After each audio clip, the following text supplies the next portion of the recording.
Hey guys, and welcome to my channel. In this video, I want to talk about breaking out of a mental prison.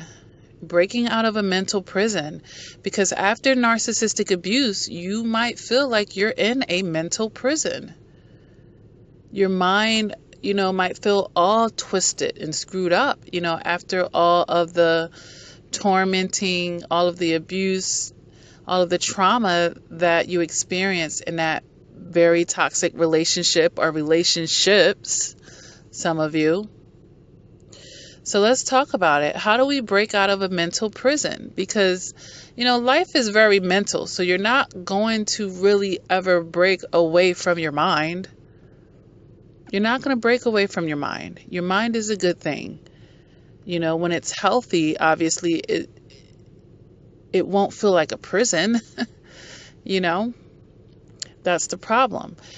It becomes a mental prison when you are trying to mentally digest a lot of toxicity that you have experienced, okay? So what can you do when life is mental? Well, we're going to have to sort through this. So I'm going to give you 3 things that you can do to begin to help you break out of the mental prison. Is this the only 3 things that you can be doing? Absolutely not. There's a laundry list of things that you could be doing, But I'm not making it like an infinite video. We can, start with this one and we'll continue to add building blocks, or you can, obviously you can invest in personal coaching as well to get further into this. But let's go ahead down on my list. What is a prison to begin with? Obviously, when you're in a prison, you're going to feel what? You're going to feel confined. You're going to feel punished. It's like harsh. It's cold. So when you're mentally in this space, obviously, it's going to be limiting you. You're not going to be at 100. You're not going to be focused, which means, you're not really able to be on target, on task, on your purpose. You know how many people come get coaching from me after the discard from the narcissist, and they're afraid that they're losing focus in their life, that their work performance is going to be suffering, that they're having a hard time, managing their day-to-day life, or even the things that they used to love to do, is being consumed by that toxic situation, okay? So this is very important, all right? So what can you do? The first thing I have on my list here is focus more on the mental than the physical aspects of things.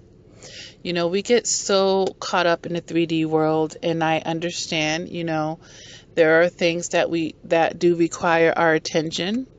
As adults, we have responsibilities, for instance. But, when we're trying to make or break out of a mental prison, we need to really focus on the mental aspects. I spoke to someone, and they've been struggling to get out of this toxic relationship for over a decade. They keep falling back into it, and the person is like, well, I'm going to move states away, and in her mind, putting that distance between her and that toxic person was going to be able to limit their interactions. But what I told her is she could move all the way across the globe, but if she didn't change her mentality, that toxic person would just end up on an airplane and right back at her doorsteps. Okay? So that's what I mean by, focusing more on the mental than the physical. That's at least one angle of it. Another thing is, a lot of times survivors are very much focused on what is the narcissist doing, who is the narcissist doing it with, or even if we turn that inward, how do I look to these people in the smear campaign and all these physical aspects of the situation. what we need to be focused on right now is, what am I feeling? Why am I feeling this? What's at the root of it? And how can I resolve that? Or how can I balance that out to where I'm satisfied, or it's in a positive space that I want it to be, where it's something that's going to uplift me. All right. I mean, we're all human beings. We're all going to experience the range of emotions. We're going to have sadness sometimes. We're going to have anger sometimes. Anger is not all negative. It could actually be used in a positive light. We can channel that aggression and that energy in a positive light. So I'm not making this video to say that, if you have a day where you're feeling triggered or you're feeling down, that, it's this horrible thing. It's a part of the human experience. But obviously, certain emotions and feelings, do affect our ability to focus. So when we do feel them, we can have that self-awareness about it. But we know that we don't want to wallow in it per se. We don't want to get carried away and live there and make that our home for the rest of our lives, or for 1 year, 2, 3, 4, 5, a decade, half a century. Look, a lot of people have spent a lot of decades of their life being bitter, not letting go of things, not forgiving. So we need to focus more on the mental aspects of things than the physical. It's probably the most neglected, because people care about what people see right away, and that's the physical, So we put so much work into that, and we forget about the mental. And then, situations come where it shakes up our mental, and we can ignore it, but I don't know for how long, because you're going to start seeing that domino effect in your life, okay? So focus more on the mental than the physical, and allow yourself to realize that life is a journey, which means it's going to be a process. Okay? And everybody has their own process, and everybody has their own journey. All right? Sometimes we're way too consumed with the physical, what other people are going to think. Look, when you need the time and the space to take care of X, Y, and Z, you need the time and the space to take care of X, Y, and Z.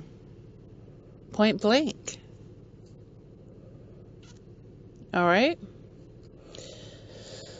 So the second thing that I have on my list, which is a really big one, is be willing to step into and accept and stay in reality.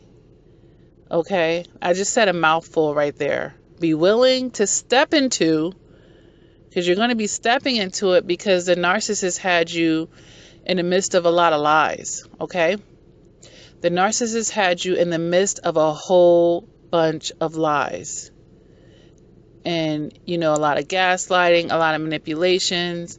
So you're going to have to step out of that, of course, but you're going to have to step into reality now and be willing to accept it, because that's maybe hurtful. You're going to find out that things weren't what you thought they were. And then a part of you is going to want to resist that, because most human beings, we don't like change.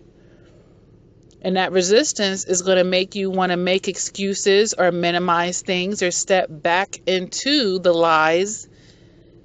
And that's only going to further hurt you, because now you're back in the manipulation eventually.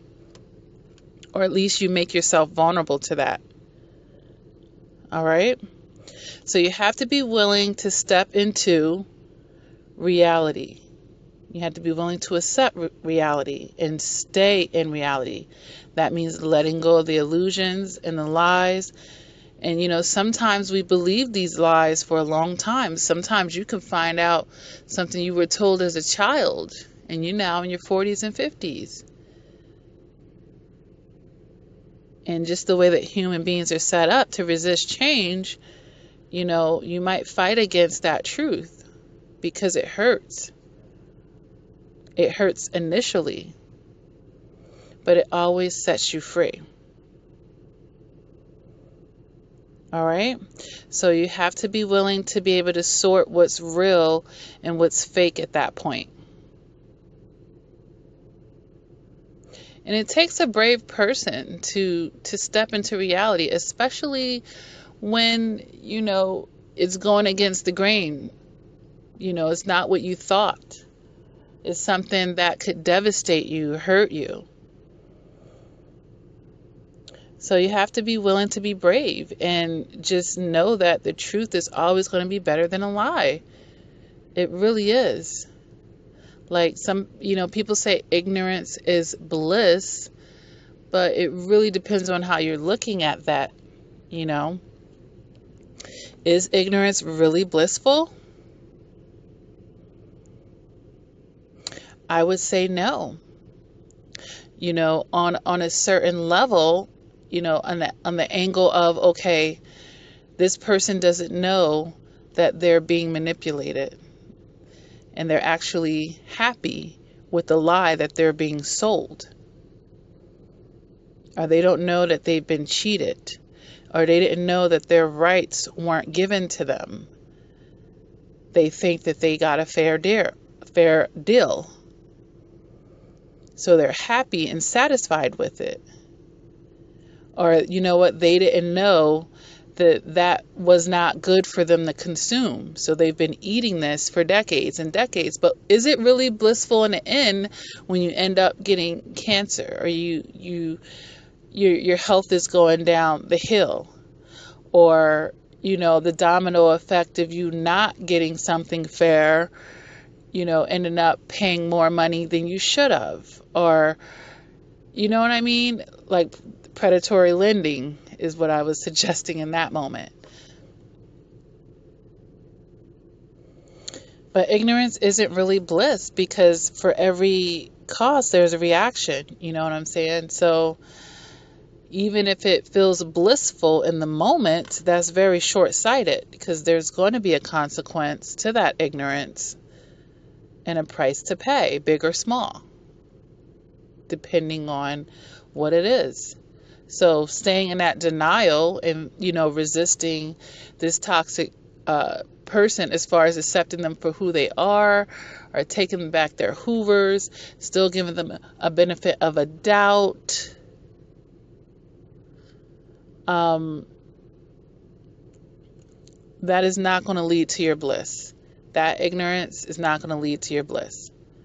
In general, ignorance is not leading to your bliss. All right? So let's be willing in life to just take the truth. Because, that may require to get out of your comfort zone, because maybe you were comfortable with living the lie. Sometimes that's a factor. You're comfortable with living the lie. But how comfortable is a lie to be lived? Like, if we really just break that down, were you really comfortable living that lie? Or was there always a part of you that was uneasy about it? And it wasn't right anyway, because it's a lie. So it's not authentic. It's not authentic. It's coming down one way or another. It's just, how long are you going to fight against it? How many more offenses? How deeper do you want it to get into that situation? And that's the more that you're going to have to dig yourself out of. That's the thing. So always take the truth. Like, look, I always tell people that in relationships. Like, you think you're hurting me with the truth? No, you'll disappoint me with the lies. That will disappoint me. Okay, that will disappoint me. Give me the truth. I will respect it. I will respect it, because my brain, the way that my brain works, I can always agree to disagree. I understand that we're two individuals. I understand that most things don't last forever, or nothing really. So, I'm mature enough to handle any truth. But we have to be mature enough to tell ourselves the truth. Some of us aren't mature enough, emotionally mature enough to be able to, accept the truth of things that go on in our lives, things that we need to improve upon. Okay? So be willing, guys, to step into reality. Be willing to not only step into it, because, people step in and jump right out. Like, oh, I don't like that. That reality kind of shook up everything that I thought I had. That reality means I have to let go of or release things that I thought was going to be mine. Or, we have, yet again, resistance. Yet again, resistance, guys. All right? And like I said, it's going to be taken one way or another. Do you want the whisper from the universe, or do you want to be screamed at from the universe? Trust me, you don't want to be screamed at from the universe, because they will orchestrate it in a way where you just have no choice but to do what you should have did way back then, and now is going to hurt that much more. Okay? Let's stop putting ourselves in those type of situations. All right. And the best way to do that is going to be my number 3 suggestion. Enlighten yourself. Listening to a video like this, that's going to be helpful. And I have over 300 videos here on this channel to help increase your emotional maturity. But learn about the human brain. Learn about how these things work so that your self-awareness is just going to deepen. You're walking around with a human brain and a body. Why don't you learn how it actually functions? There's nothing wrong with learning these things. It's amazing. It's amazing. And then it gives you like a certain kind of self-awareness at that point that then you'll be able to just see yourself, and you'll know what you're doing. You'll know what you're doing already because you have that self-awareness. It's almost like opening that third eye on yourself and everybody around you, because your perceptions, you're in your logic, even though you're thinking about your emotions, but you can think of it from your logic because you understand how that works. I'll give you an example right now. A lot of times, people make fun of, let's say someone was almost scared to death, basically, and they just froze. In the horror movies, somebody's always freezing and falling down. Okay? Someone's always freezing out of fear and they're falling down. But there's a mental explanation for that. And that person who freezes and falls down, we think they're just clumsy, and that's totally not what's happening. The brain is going into a survival mode. And the cortex of the brain that deals with your fight or flight is going to fight, flight, or freeze.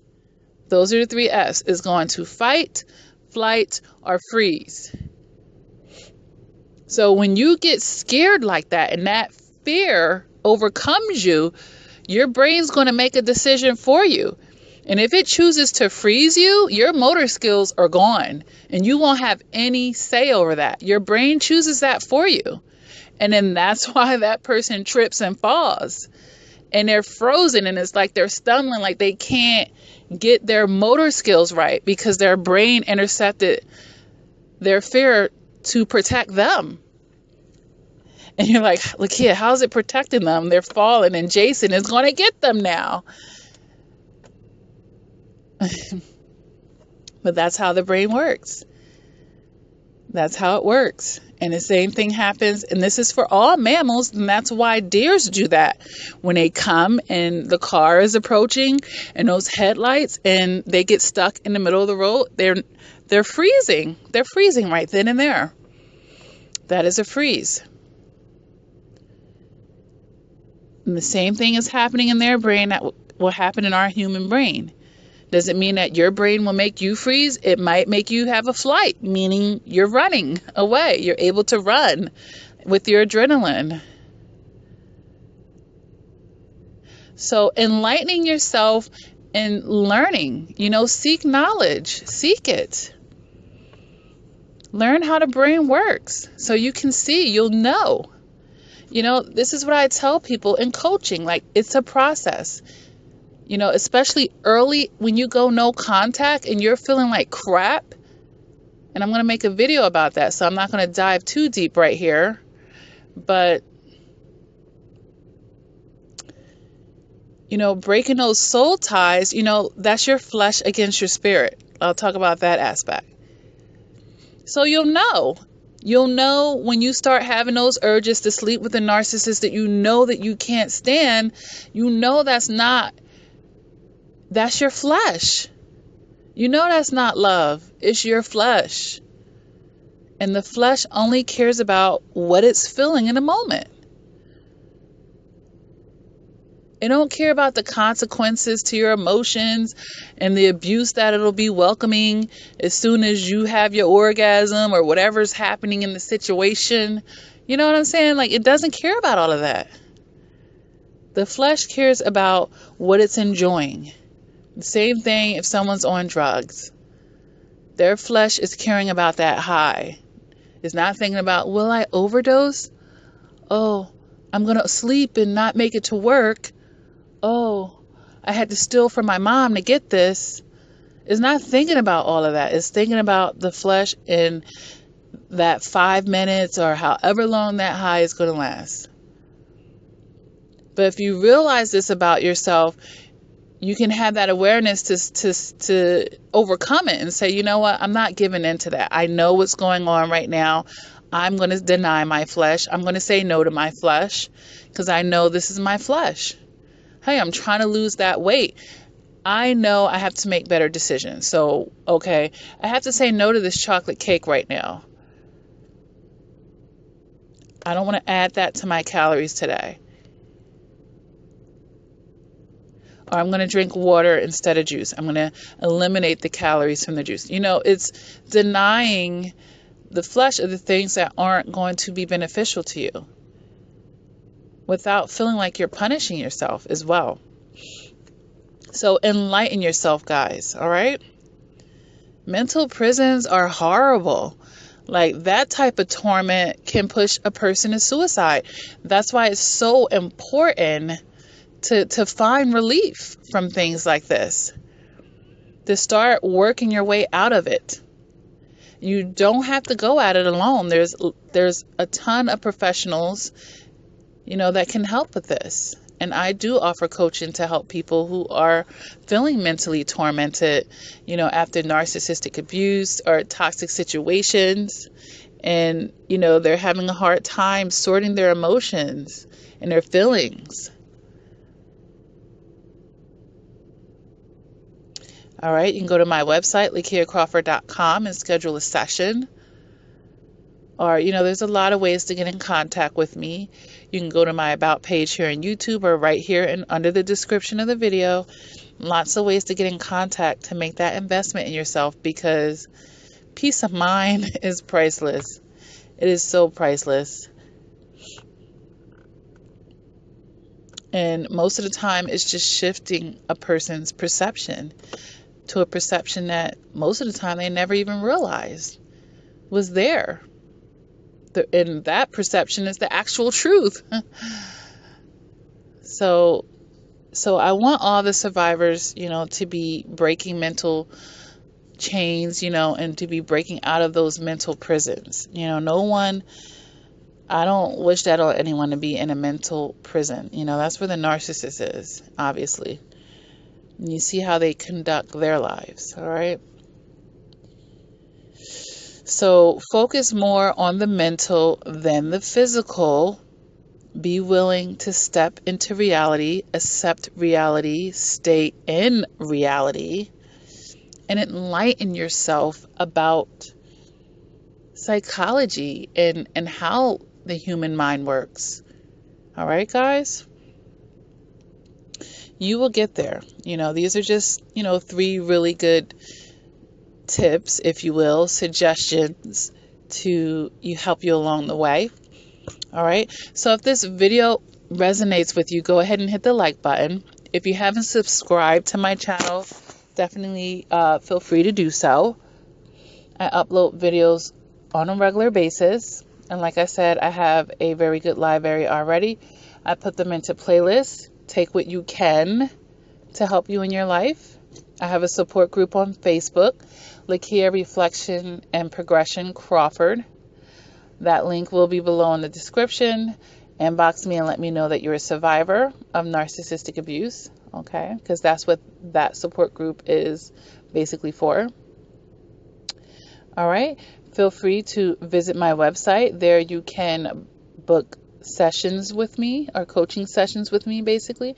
You can order No Narc Zone merchandise. You can order my books. I've written 4 books to help you with your emotional maturity.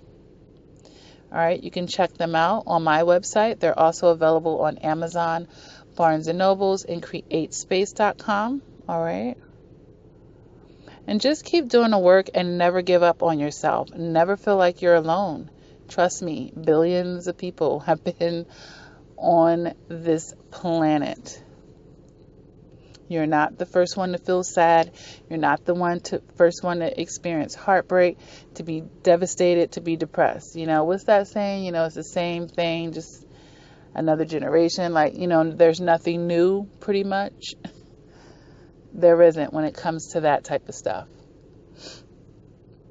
All right, just hang in there and continue to do the work. And just understand that a lot of times after our biggest setbacks, our biggest hurts, come our biggest breakthroughs and our biggest rewards. So that should give you like a lot of motivation to hang in there, because you make it through that and you feel like this is the worst period in my life. This is the hardest season I've ever gone through. Guess what? Something beautiful is going to happen for you very soon if you are willing to, you know, accept that reward for hanging in there and doing the work.